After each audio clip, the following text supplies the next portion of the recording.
Okay, so what we're going to do today is basically the same thing that we did yesterday, only this time this is called simplifying rational expressions. So what it is instead of doing one problem where we have to factor, we now have two problems within that problem that we have to factor. Okay, so let's take a look at number one. Well, for number one here, there's nothing to do up top, so we're just going to leave that as x minus 5. Now on the bottom, we're going to do exactly what we did the other day. I notice I can take out a negative 10. So if I take out a negative 10 and divide everything in here by negative 10. Now, I can't take out an x because this last term here doesn't have an x. So if I'm just dividing everything by negative 10 over here on the right then, negative 10 divided by negative 10 leaves me with x squared. Over here, 10 over negative 10 makes that minus 10x, and then negative 250 over negative 10 is a positive 25, okay? So my x minus 5 is gonna stay the same. On the bottom, my negative 10 is gonna stay right where it is, and now I have to go ahead and factor this bottom term here. Now, all I have to factor is the 25, because remember your x squared here, your x squared is x and x, okay? So I'm going to take my 25, and it's 1 times 25 and 5 times 5. Now, notice what the last sign here is. The last sign here is a plus sign. Now, if you remember what I said the other day, if it's a plus sign, then we're going to add our factors to get the middle term. Well, which of these add gives me 10? That's 5 and 5. 5, 5. Okay? Since we added, the signs are going to be the same inside our parentheses over here. It's going to be the sign of the middle term. So these are both minus and minus. So now take a look at what happens. I have an x minus 5 on top. I have two x minus 5s on the bottom. I can actually get rid of one of those on the bottom. So what do I have left? I have a 1 on top because I got rid of the x minus 5. I have negative 10 on the bottom. And I also have this x minus 5. Now, if we look down at our answers, none of our answers looks that way, right? So what we have to do then is we have to distribute this negative 10 back with this x minus 5.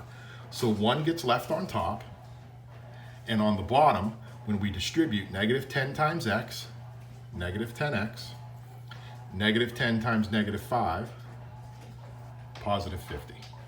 So which one of those is our answer? A is the answer. Over here on the right, same thing's going on, okay?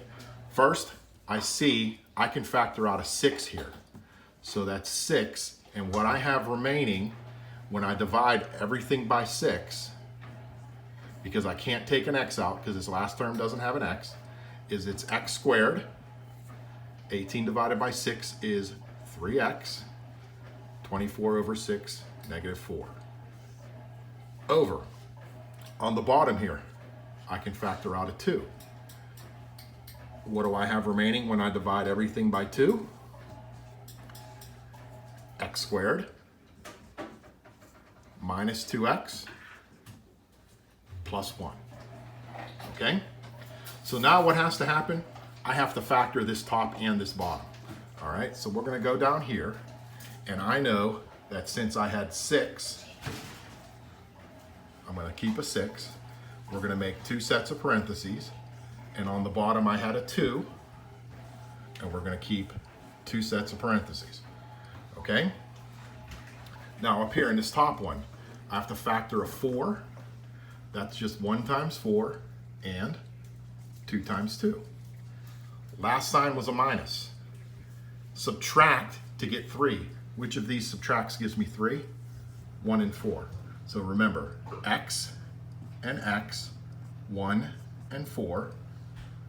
Signs were different. Bigger number gets the sign of the middle term. So 4 gets the plus sign. 1 gets the minus. We still have to do this one right here. So I have to factor a 1. That's just 1 times 1. Does 1 times 1, last sign is a plus, or 1 plus 1, excuse me, does that equal 2?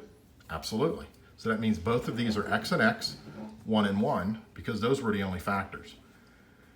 Take the sign of the middle term because we added. They're both minus and minus. So now, I'm almost there. None of the answers look like that yet, right? So here's what I can do now. 6 and 2 can cancel. 6 becomes a 3, 2 completely cancels to 1. I have an x minus 1 on top, I have an x minus 1 on the bottom. So all I have left now on top is 3 times x plus 4 and x minus 1 on the bottom. We're getting closer. We're getting closer. We got a couple with an x minus 1 on the bottom here. So I have to distribute now 3 times x and 3 times 4. Well, 3 times x is 3x. 3 times 4 is 12 over x minus 1. And now presto, bango, C is our answer. Let's go over to 3. Same thing going on. Up top, I know I can take out a 4. But now both of these have x's. We want to take out the smallest x. That's that whole greatest common factor thing. The smallest x is x to the 8th. That's on top. So I have 4x to the 8th that I'm taking out on top. Okay? Divide by 4. That becomes a 1. X, or excuse me, that's just a 1. Sorry about that. That's just a 1. Okay? Then if I divide this by 4, that's a minus 7. But now if you look, this 15, we have to subtract the 8 that we took out. So that becomes x to the 7th. So that's 4x to the 8th times 1 minus x to the 7th. We're going to do the same thing on the bottom. There's no numbers to take out. But the smallest x is x to the 4th. So I can take out an x to the 4th right here. What do I have remaining? Well, x to the 4th is going to cancel. And that's just 1 again. It's going to be minus. Now, we took out an x to the 4th, so this 11 minus 4 gives me 7, and it's minus 7x to the 7th. Again, well, here's what I notice. 1 minus 7x to the 7th, 1 minus 7x to the 7th, they cancel. Here, I have x's on top and bottom. We subtract. 8 minus 4 is 4, so this x to the 4th goes away. This x to the 8th becomes x to the 4th. And my final answer is 4x to the 4th. So when I go down here, 4x to the 4th, A is the answer. So what you have to do, simplify rational expressions. That packet, do 4 through 10. And remember, once again, wash your hands, save a life.